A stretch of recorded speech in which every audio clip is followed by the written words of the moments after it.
I've been alcohol-free for 8 years, and I'm thriving as a non-drinker. But I'm still not free of the incredibly annoying question I get in social spaces everywhere. Why aren't you drinking? All this time, I've wondered, why does the lack of my drinking stir up so much curiosity, so much questioning? Why do people care so much about what I'm not doing? Here's where I've landed. It's really a question of belonging. To belong in this experience, you should drink. It never goes away, because American drinking culture wants everyone to be in. Cheers to that, right? Well, I'm opting out, and you may want to as well. What I'm suggesting is that we decentralize alcohol in our culture. We begin with each one of us uncovering deeply ingrained beliefs about alcohol and its connection to our social spaces, our activities, and our celebrations. And then perhaps shifting our thoughts to a new movement I call sober, not somber. A place where we build together a culture where the question, why aren't you drinking, isn't even asked. A place where we normalize not drinking. By that I mean making it okay for anyone, anywhere, for whatever reason, to not drink alcohol. When I was drinking in my 20s and 30s, I failed to see the harm brought about by these social spaces where excessive drinking was just the norm. Not until I became sober did I become hyper-aware. These spaces are not welcoming to non-drinkers. In fact, they're designed to keep us drinking. Big alcohol and other industries that benefit cannot afford our drinking habits to be any other way. So for fun, let's look. Does this look familiar, this scene, to anyone? Our shelves across America are fully stocked with our favorite social lubricant. Alcohol is present in our bars, our restaurants, our hotels and airports, sporting facilities, places of wellness, even the workplace. This is a bar in a bookstore. Just in case you feel the need to pair alcohol with reading. How did we get here when half of Americans say they'd like to drink less or not at all? Spaces like these don't make it easy. As we look at our culture, our personal relationship with alcohol also comes to light. It can be very uncomfortable, downright uncomfortable to look at our relationship with alcohol. No, please don't take alcohol away. It's how I celebrate, unwind. It's how I relax, and it's part of my identity. I get that.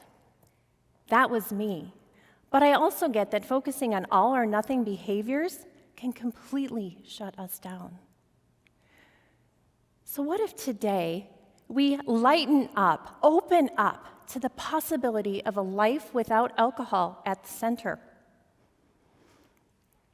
A decade ago, my life was centered on alcohol, planning and plotting ways to fit it into my day, my week, my weekends.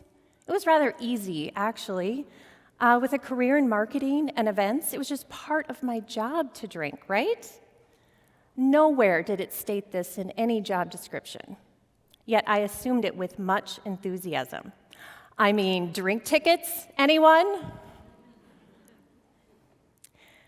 At the height of burnout in a corporate environment at age 40, largely due to my misuse of alcohol, my high-functioning facade completely crumbled.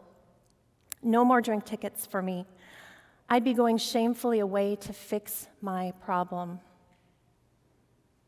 Leading up to that moment, I had desperately wanted off the roller coaster of addiction, exhilarating highs, self-loathing lows.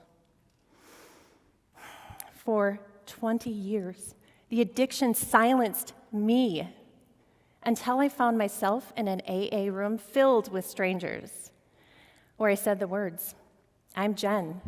I'm an alcoholic. I had finally accepted sobriety as my only option, but I was less than optimistic about it. I felt shame for not being able to drink responsibly. I was a failure according to American drinking culture, which says you must drink alcohol to be social and have fun. Oh, and please be responsible about that. How would I do this sober life? I didn't want to be labeled alcoholic, and I didn't know anyone in my circles, personally or professionally, who were openly sober. Not one person. I was sure it'd be a life of deprivation. Then, slowly, through daily self-work, support, and help, I rebuilt myself and my life. I began to understand all the ways alcohol kept me small, kept me from my purpose. And I'm standing here today because I don't want you to be small in your life. Whether you're sober necessary like me in the midst of active addiction or questioning your drinking, I want you to know what's possible, that being sober does not mean being somber. In fact, it's the opposite of that. Whatever it is for you, fun, free, connected, content, happy, even joyful. For me, sobriety is all of these things today. It took years of consistent choices to rewire my brain to make healthier choices, and actually feel the emotion and be able to relieve stress. When I finally stepped foot back into those social spaces I had sworn off, I realized I didn't want to settle for the limited options being offered to me as a sober person. I wanted to reclaim these spaces, my community. I wanted to belong. So for years, I would ask servers everywhere, what non-alcoholic options do you have? Bracing myself for subpar answers and being so frustrated, I almost just stopped asking. And then in May of 2022, Nielsen IQ reported U.S. annual retail sales of non-alcoholic distilled spirits rose 116% to 4.5 million. We now have options. We can get a thoughtfully crafted non-alcoholic beverage with elevated ingredients, drinkware, and service. This is an important distinction. A non-alcoholic or NA beverage must be special, celebratory, and served with enthusiasm. Anything else is going to continue to feel less than. So here's what it looks like today to serve non-alcoholic beverages. The top right is a non-alcoholic distilled spirit with some pink grapefruit juice, unsweetened cranberry juice, and a little sparkling water. The bottom center is an NA take on a mojito, so it's got lime and a little bit of mint. Note the garnishes and the drinkware. And the one at the right is actually a de-alcoholized Chardonnay. These drinks were low in sugar, 0 proof, and tasted amazing. So, not drinking is actually a choice for anyone. The ripple effects are profound. We can be in healthy relationships. We can be physically and mentally well. We can avoid driving while intoxicated and just steer clear of bad decisions in general. Might we have less alcoholism in the U.S.? When it comes to alcoholism, we talk about treatment and therapy and support groups like AA, and we should, because 23 million suffer from alcohol use disorder in the U.S., and another 20 million are in recovery from it. It costs the nation $250 billion annually.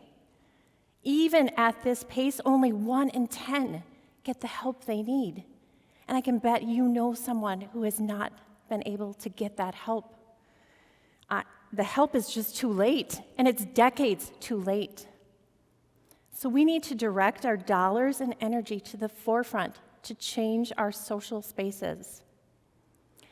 Change looks like people who do the work to abstain from alcohol aren't thrown back into those toxic environments that cue the drinking fun. Change looks like millions of Americans staying on track to make consistent, occasional, or long-term alcohol-free choices. So for fun, I have to ask, has anyone ever been to an adult birthday party without alcohol? I can tell you it's possible. I recently had a milestone birthday, and I made it a completely alcohol-free event, serving the drinks I just shared with you here.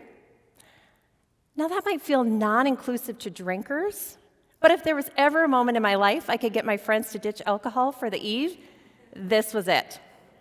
Here's how the night unfolded.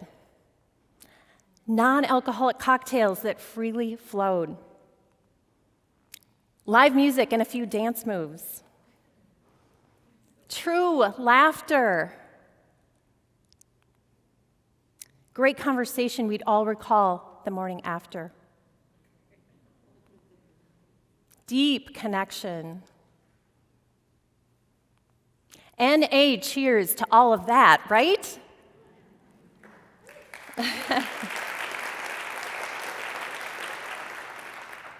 It was an enlightened evening that I never could have imagined possible when alcohol was at the center of my life. If you're ready to look at alcohol's presence in your life and the social spaces you frequent, here's what you can do. Address drinking culture. Consider all the reasons people don't drink and accept those reasons. Create ways to have your own alcohol-free experiences. And be clear and confident in your ask of others to support your sober choices. Number 2, change the narrative. What deeply saddens me today, so many of us amplify the marketing messages of the alcohol industry, which encourages us to keep alcohol-centered and paired with activities. So uncouple alcohol from that activity and do the thing without it. Think twice about your contribution to the narrative and the glamorization of alcohol. Number 3, we overhaul the menu. For 8 years, I've been scanning these lengthy beverage menus, only to find the NA options in a tiny box at the end.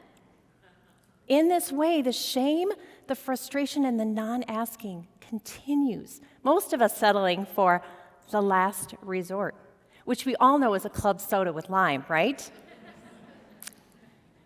So consumers ask for alcohol-free options, value them, and be willing to pay for them.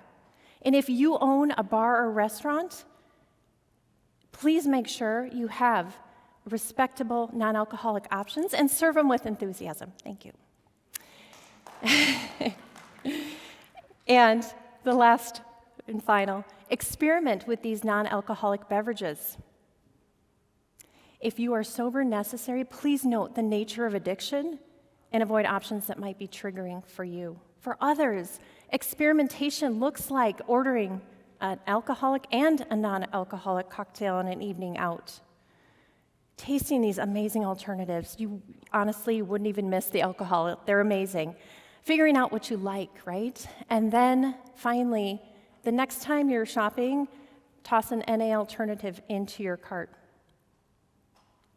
Together, these changes to address culture, the narrative, and the menu and experimentation are building momentum to evolve our drinking culture. Sober, not somber is about true connection. If you think you're experiencing that now through alcohol, look again, as alcohol misuse often leads to isolation. And give yourself permission to explore your relationship with alcohol unattached to shame. And finally, Sober Not Somber builds on the 2018 Sober Curious movement that had us all questioning our drinking. And we now are boldly stepping into our social spaces. We're asking for non-alcoholic options, and we're thriving in our lives and in these spaces. Fully present, fully connected. This is the enlightening way to evolve drinking culture. Sober, not somber. Is this a life choice for you?